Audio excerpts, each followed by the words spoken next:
This episode is brought to you by Vital Farms. Isn't it bullshit to have to question where your food comes from? At Vital Farms, you can trace your pasture-raised eggs all the way back to the source, the pasture. On the side of each pasture-raised carton of eggs, you'll find the name of the farm where your eggs were laid. And when you look the farm up on their website, you'll get a peek at all the sunshine, fresh air, and open space the hens enjoy. Learn more and find out where to buy them at vitalfarms.com. Vital Farms, keeping it bullshit free. Brooks Running has a new shoe for you runners out there. Did you hear that? Better turn up your volume. In fact, turn it up to the max. Introducing the all-new Ghost Max. It's got all kinds of things to make your knees and ankles feel protected. Like Max Cushion, Max Soft Landings with DNA Loft V2 foam, and Max Smooth Rides with their Glide Roll Rocker. Feel better on your run with Ghost Max. Learn more at brooksrunning.com. Reboot your credit card with Apple Card, the credit card created by Apple. It gives you unlimited daily cash back that you can now choose to grow in a high-yield savings account that's built right into the Wallet app. Apply for Apple Card now in the Wallet app on iPhone and start growing your daily cash with savings today. Apple Card subject to credit approval. Savings is available to Apple Card owners subject to eligibility requirements. Savings accounts provided by Goldman Sachs Bank USA. Member FDIC. Terms apply. This episode is brought to you by Klaviyo, the platform that powers smarter digital relationships. With Klaviyo, you can activate all your customer data in real time, connect seamlessly with your customers across all channels, guide your marketing strategy with AI-powered insights, recommendations, and automated assistance. Deliver experiences that feel individually designed at scale and grow your business faster. Power smarter digital relationships with Klaviyo. Learn more at klaviyo.com/Spotify. That's KLAVIYO.com/Spotify. It's time to say goodbye to hold music and say hello to fast customer support with Service Cloud. With trusted AI and data working together, you can skip long wait times and deliver efficient, personalized service right away, all while keeping support costs low and more customers happy. Reimagine your customer support with the #1 AI CRM for service. Learn what's possible at salesforce.com/products/service. LinkedIn presents. Welcome to the Human Capital Innovations Podcast. We're your source for personal, professional, and organizational growth and development, where we share original research, explore industry trends, and interview executives and thought leaders from across the globe. We hope you join us often for practitioner-oriented content around all things related to leadership, HR, talent management, organizational development, and change management. Maximize your personal and organizational potential with Human Capital Innovations Podcast.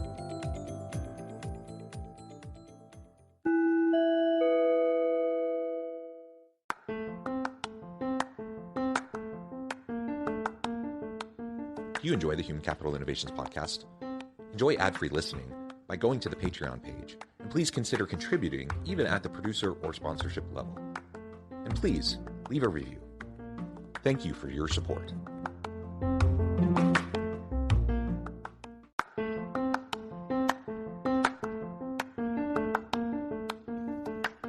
Welcome to the Human Capital Innovations Podcast. In this HCI podcast episode, I talk with Maura Barclay about building a culture of belonging.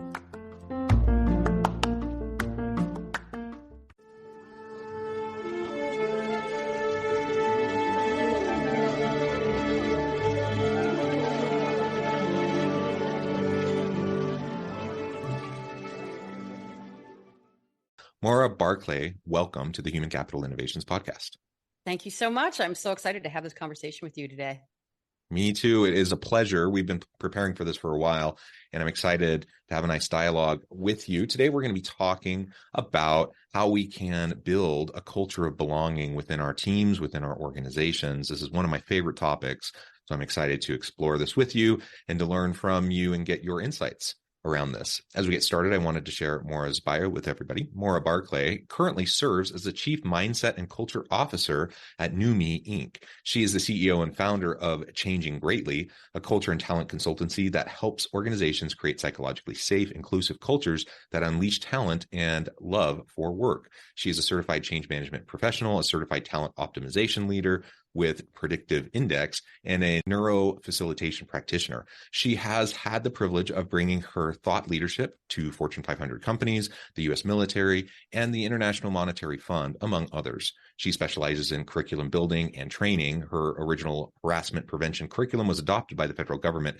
as continuing education for the U.S. military. And I could go on and on, but I'm going to pause there. Anything else, Maura, that you would like to share or highlight with the audience by way of your background or personal context? I'd say that's plenty. The one thing that is not, I don't know if it's mentioned there, but when it comes to the culture conversation, I think that it is relevant that I did work as a professional firefighter for a little while. So that definitely informs my opinions and my perspectives about culture and belonging. That is really interesting. If we can drill down on that for just a moment. I don't know that space all that much, other than I've listened to some podcasts and watched a few documentaries about what firefighter culture is like, particularly for women, and what it's like for people of color in different parts of the world. So this is intriguing to me because I can, at least from a little bit of the background I know from watching some of these things, it seems like I could see how this would lead you to focusing on a culture of belonging. Can you tell us a little bit about your experience as a firefighter? And I'm sure there was many wonderful things, but if there were some challenging things as well that needed to be addressed in terms of the culture within the firehouse. Yeah, I think it's important to start every culture conversation with a very clear directive that there is no blame, shame, or judgment around the people who may be presenting behaviors that are exclusive or racist or misogynist. I want to be clear that people who behave that way have been trained to do so. Yeah.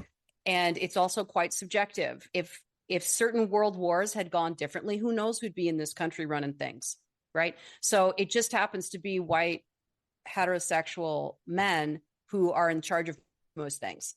That's just completely subjective. So I always want to start with creating a lot of psychological safety for white men anytime I have these conversations. Nobody's trying to accuse anybody of anything. All right. So now that we've got that baseline, I think the story that tells the greatest, I guess, insight, it gives the greatest insight into what it's like is Boulder was one of the most progressive departments in the United States at the time. We had the highest ratio. I think there was. This episode is brought to you by Seed. Seed's DSO1 is a 2-in-1 probiotic and prebiotic designed for whole body health. Formulated with 24 clinically and scientifically studied strains, DSO1 offers benefits in and beyond the gut. See why DSO1 is the probiotic recommended by top doctors and nutritionists. Go to seed.com/Spotify for 25% off Seed's DSO1 Daily Symbiotic. 17% or 22% women at the time, and we had 2 African-American men. So we were very progressive by standards. And there was one day where I was working with a female lieutenant, a female engineer, and I was a female firefighter. And even though they were gay and I was straight, it was still the women's party.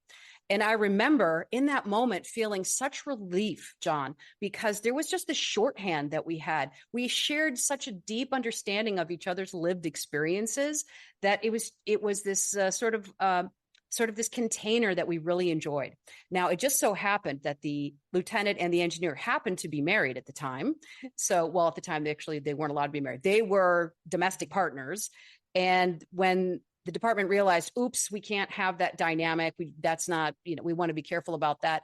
At mid-shift at night, they replaced the engineer, the driver, with a man. And I remember in that moment feeling like, oh, I got to be careful again. Now I've got to make an effort. I need to be respectful of his lived experience. I want him to feel included. And I remember needing to accommodate that individual to create a dynamic on the crew where everybody felt equally valued and nobody felt left out. And that is a process by which white men typically are not taught to do, and they find it inconvenient, bit of a push. They don't like it. Yeah. They're used to being accommodated, not the other way around. And it was in that moment, I'm like, oh, this is why all the guys struggle right here, because nobody they don't expect to do it. So It's just a massive load of cognitive dissonance. And what it did, John, was create a lot of empathy I got an empathy moment for the men. So in general, I was really on a mission to be the easygoing woman, right? Because there was a lot of women there that came before me that made it really nice for me, and they had to complain all the time. And then I heard the men complain about them. I'm like, well, I don't want to be her. And that was a big mistake. That was a huge mistake. You never want to be the cool. Let me just give the women this. Don't be the cool woman. It won't end well, I promise. Don't do it. And I suspect, particularly in that kind of traditionally hyper-masculine environment, that's probably an extra challenging place to be as a woman. Correct me if I'm wrong, but I can understand why that would be your take after reflecting back on your experiences there. Yeah, and I think that there's a great parallel here for homogenized leadership teams. For example, as soon as a woman comes onto a team, the men will immediately test her and see where her boundaries are and see what they can get away with and let her know what her place is. That's very common. And women often are invited into these spaces thinking, oh, this is great. They get it. And it's not, they don't. I mean, they do because they understand the value and necessity of having a woman or a person of color there, but they will then basically beat you in. And women who don't expect that feel very betrayed. But if you anticipate that this sort of tribal behavior is coming your way, and when it doesn't, be pleasantly surprised. But this is the mindset that will help women be able to stay in their agency and not feel like they're getting ambushed. But I've heard lots of stories like this. And of course that the men do too. They push a little bit, see what they can get away with. Is that word okay? Is this joke going to land? Am I going to get in trouble for that? Can I trust you? It's landmines.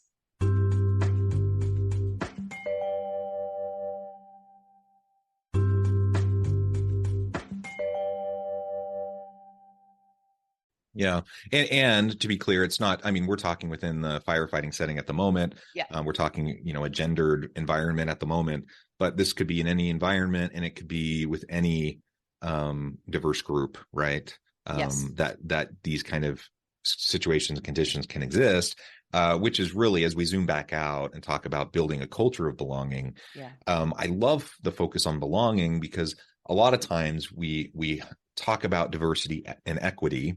Those are important, but having equitable practices, while important, and having diverse teams is important. Just because you have diverse people around the table doesn't actually mean that it's gonna do much of anything for them or for the organization. You need to have inclusive cultures. You need to have belonging cultures where everyone feels needed, wanted, valued, having the opportunity to contribute in meaningful ways while being their authentic self and not having to hide or closet themselves, or not trying to conform to, whatever the preconceived or preset culture might be. And so that's a challenging thing to do. It's hard to get from. I mean, many organizations struggle even with equity and diversity, but it's hard to bridge from equity and diversity efforts to the inclusion and belonging efforts. And you're highlighting just one context where that can be really challenging. Indeed. And I think the operative word in all of this is grace. We're dealing with a particular demographic that was taught that everyone will adapt to you. Your job is to be the smartest person in the room and to never ask for help and to never show a vulnerability, or your peers will pounce on you. And that creates a very difficult starting point, a very counterproductive benchmark when you're talking about belonging, which is the successful metabolization as a unit. Yeah, very good. Well, let's start talking about some of the inclusive practices that you've seen, maybe in the firefighter setting, but in other organizations you've been a part of. And as you go and consult with, and as you coach and train others around inclusivity and belonging cultures, what are some of those best practices and the types of things we can do to disrupt? Often what I don't think is necessarily ill-intentioned. It's not like people wake up in the morning thinking, how am I going to be a misogynistic jerk today? Like, this is what they're used to. And people often, the hackles go up and the resistance goes up very quickly if you start to push on it, even in gentle ways. So how do you start to disrupt that? How do you start to develop that culture of inclusivity and belonging? You have to back way, way up. You got to go to the 30,000 foot view and start with what I call intentional signals. And a great example of an intentional signal is putting your pronouns on your Zoom name, for example. And that sends a signal that I'm aware of gender pronouns. I'm aware that your gender pronouns may not look or may not match what you look like. And I am completely on board that journey with you. I'm here to respect you, and I'm here to help you feel included and valued. So just by putting pronouns, it's very intentional. It sends a signal. So it needs to be a very clear initiative that everybody's involved in. And I think what winds up happening is there's a membrane, an executive void at the very top where what happens outside the void there's no it's not semi-permeable. It's kind of exit only. And pronouns are a good example of one signal. Another one is, oh boy, this is an employee experience. It's a matter of employee experience. Very clear, discernible behavioral norms that are that are value-based need to be in the job description. Here's what we expect, right? We expect you to come as your authentic self. And we recognize that when we have everybody do that, there may be some friction, right? So frank discussion, being open to having those moments, being able to receive that feedback and give it respectfully.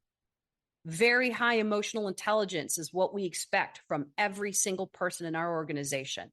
Once you send a signal like that in a job description, that person will know whether or not they're ready. Like, think about Ray Dalio, think about principals. Everybody knows when they interview for that company, what's going on. I love that. P.S. Not a lot of people can hang with it. So putting it in a job description and making it part of the employee life cycle. And then it needs to start at the top. There needs to be a very clear signal of, I would call it servant leadership or humility or openness to upstream feedback. And it must be witnessed. That's the thing. I don't want to get too lost in the sauce here, John, but there needs to be very clear modeling from whoever has the most power and influence at an organization. Think of family. What are the house rules? Who sets the house rules?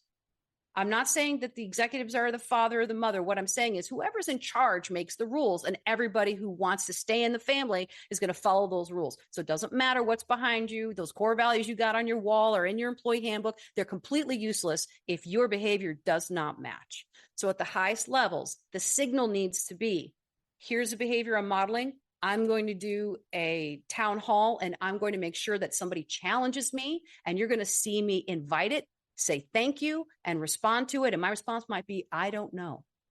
When a CEO does that, whole organization will change literally on a dime, or at least the beginning of it. That is a massive wave, right? I have this little saying that I want to coin, John. Maybe this podcast will help me do it. An ounce of CEO commitment is worth a pound of HR policy.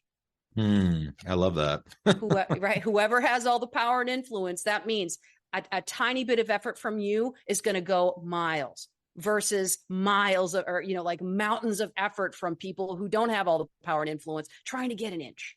So signals from the people who have the most power and influence, whoever that is, very clear modeling, and it needs to be witnessed, and it needs to be consistent and making it intentional and conscious. Another way to do it, so this would be a third example, John, is to have very clear, actually be fourth in addition to the JD, it would be very clear operating agreements within teams.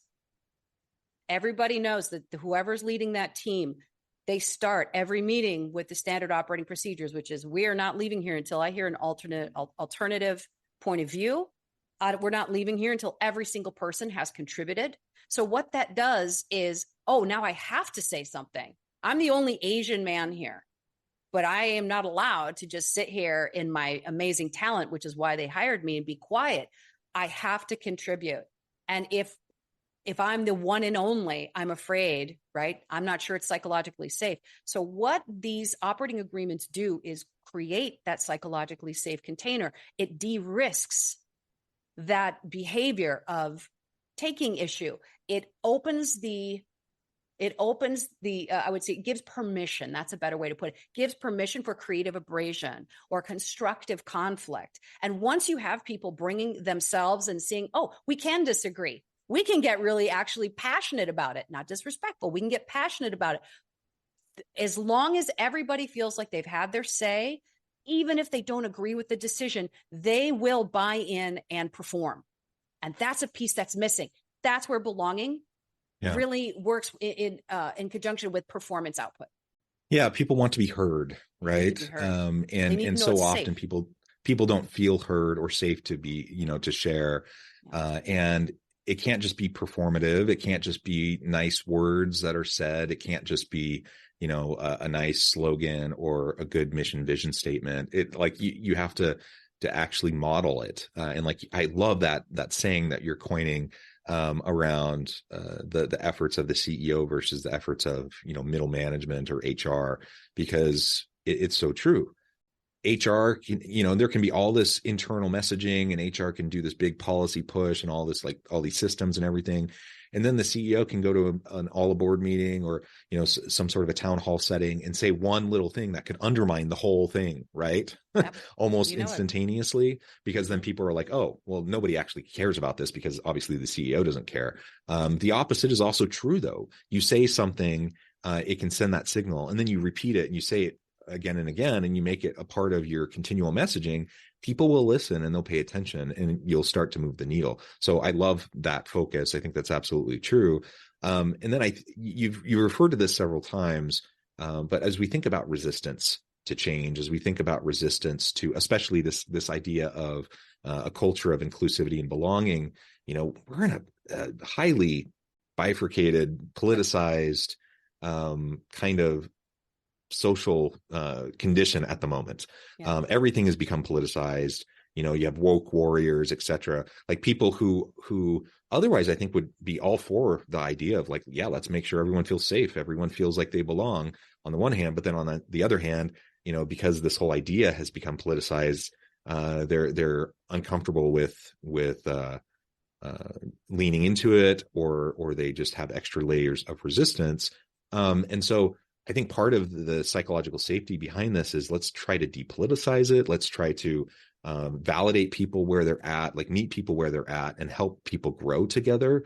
The truth is, I'm a cisgender white dude and I have privilege. That's just the reality. But if you come to me and say that to me, what's going to happen usually? If you talk to a white guy that's not used to hearing that, they're not going to be cooperative, probably most of the time. They're probably going to put up barriers of resistance and work against the efforts that you're trying to make, even if they might be inclined towards it in the first place.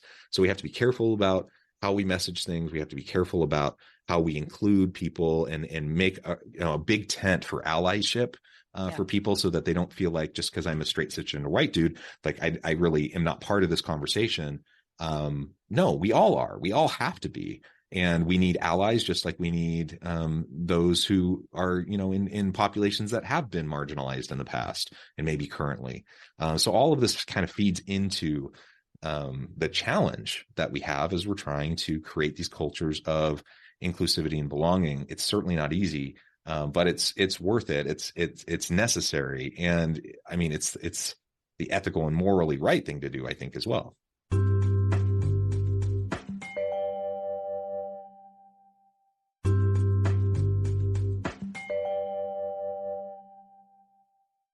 Agreed. I'd like to offer what might be considered a very disruptive perspective, but that's kind of my thing. So we've got it so backwards. For example, when we're looking for a panel that has the power to influence, we need to be looking for people who have that power to influence. When we're looking for a panel to educate, that's a little bit different. To bring a lived experience to people who have power, who are asking, what's it like? What do you need? So let me be clear. So for example, I remember in Congress, I think it was either Congress or a Senate hearing on women's rights, all white dudes, mainly religious white dudes from all different. I'm like, where are the women? If you want to know about women's experiences and women's health, you want to definitely ask women for that education, this is different. Now, when we're going to the DEI space and we're talking about getting, let's say, I don't know, funding for an ERG or something like that, I want to see at least half of that panel be active ally cisgender white men, because that's who has the power to do it. I want to see a senior exec on there. I need to see a VP. I want to see a COO, because this stuff really impacts operations. It really impacts that department and what they're responsible for. So that might sound sort of crazy, like, oh, the one place that we get to get together, a diversity panel. I'm like, if you really want this to fly, get a white guy who has the power to sign the thing, right? Or the power to take the initiative and say to everybody, guess what? This is what's up. And we are bringing a person of color onto our senior leadership immediately, because we don't have this lived experience. And half of our clients, exactly. See where I'm going with this? So I think there needs to be more white male representation, but power, active allies, people with influence, and they're out there. And to your point, John, the worst mistake we can make is throwing privilege in the face of someone who I can promise you has starting to develop quite a bit of shame and doesn't know what to do with it, because you're sort of born into this privilege and suddenly the rug gets pulled out from underneath you. A lot of these men feel like they're feminists. They really believe themselves to be feminists. They believe themselves to be active allies. They have daughters. They have wives they want to see have equal opportunities. They don't want to pay anybody differently. That said, they have been completely blind to their privilege, because it is I would say it's a fact of omission. Yeah. Just like the obstacles that people of color and women have to face, they're invisible to white men, because the experience when you wake up and go out into the world as a white man, completely different than as a woman or as a person of color. And the thing that white men need to do is immediately acknowledge the privilege. You're not apologizing for it, to be clear. It's not fair to ask you to do that unless you feel like, I feel terrible what has happened and I'm not a part of that. Or maybe I did subscribe to that. I see the error of my ways. Mea culpa, please forgive me. Moving forward, that is over. Here's what happens next. That can change the nation. It's going to take white men willing to just own their privilege, not be shamed and blamed for it. And it's going to take more. And listen, women and people of color, we're exhausted from the grace that we give. We're exhausted. Yeah. And yet, you know what? It's a marathon. And now we're at a place where the needle is starting to swing. This needle starting to move. And this is the time to create psychological safety for cisgender middle-aged executives so that they feel it's true. They're defensive and I don't blame them. I really don't. And I want to say also that there is a population that is pretending to be asleep. The data around what we're talking about is it's proven. It's unassailable. Yeah. It's coming there. They're either going to be legislated to do it or the boards are going to force the issue. It's coming. So why not be the hero? Why not get in front of the narrative and just be like, all right, that was wrong. I'm ready. But I get it. I remember when that male engineer came and I was like, oh, all right. Yeah. All right. Excellent. Okay. Okay. Yeah. We've just scratched the surface. There's so much more to talk about here, but I know at the time I need to let you go here in just a minute. But I would just say, hopefully this is given listeners some points to think about as you're considering, your efforts within your own organizations. This is something we need everyone's help with, whether you're a white cisgender dude, or whether you're a woman, whether you're a person of color, whether you're whatever, name the thing. We need everyone from all groups to be a part of this work and a part of this effort. Like you said, we do need to offer grace. I do understand that is incredibly exhausting, but it's also the productive way to drive change. And so we need to find a balance there of making people appropriately uncomfortable to challenge some status quo and some assumptions, but also giving enough grace that people can function and that they don't shut down. Let's continue to make that effort. I think it's worth it. There's been many improvements made, but there's tons more to do. And we're really just at the start of the marathon, like you said. Well, Mara, it's a really great opportunity to be with you today. Before we wrap up, I wanted to give you a chance to share with the audience how they can connect with you, find out more about your work, and then give us a final word on the topic for today. Sure. So you can find me on LinkedIn. That's the best place to get in touch with me. And I do have a website, morabarclay.com. And I also work with the Predictive Index, which is a really great way to depoliticize, to de-emotionalize this whole process, because it works with behavioral drives, not race or gender or anything like that. So I'd love to talk to people about that if they're interested. So look me up there. And I'd say the final word on the topic is this: we're all just kids, walking each other home. And if we can remember that every single one of us has suffered something, and at the end of the day, do you want to be right, or do you want to have things change? Well said. Thank you so much. It's been a pleasure. I encourage the audience to reach out, get connected, find out more about what Mora can do for you. And as always, I hope everyone can stay healthy and safe, that you can find meaning and purpose at work each and every day. And I hope you all have a great week.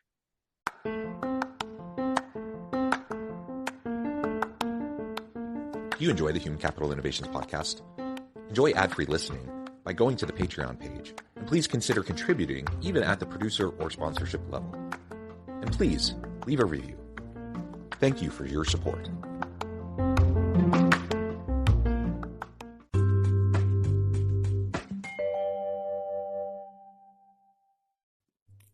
Thanks again for joining us for this episode of the Human Capital Innovations podcast. I hope you stay healthy and safe and that you have a great week.